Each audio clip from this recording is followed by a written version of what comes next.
नमस्ते। श्री परमज्योति भगवती भगवान का चमत्कार। मु त्रिशूर गुरु भायर करण अजयन।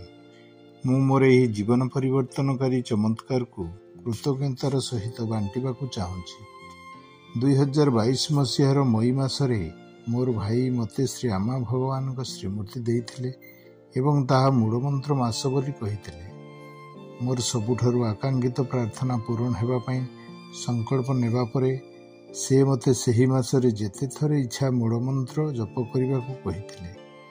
मु श्वास रोग पीड़ित थिली एवं ठीक भाव में निश्वास नहीं पारु नथिली। एथिपई निर्धारित अनेक औषध प्रति मोर एलर्जी थिला। तेणु मु मोर निश्वास नेबारे नियंत्रण करबा पई एक इनहेलर व्यवहार कली। श्वास रोग मुक्ति पाइबा पई मु जेते थर संभव मूलमंत्र जप करबा आरंभ कली।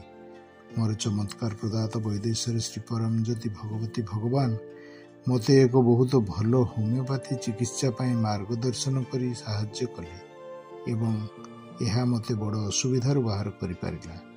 वर्तमान मते इनहेलर आवश्यकता पड़ुना। श्री परमज्योति भगवती भगवान को कोटि कोटि धन्यवाद जनाऊछि। यह मते मोर ईश्वर सहित दृढ़ विश्वास एवं बंधन प्रदान करिला।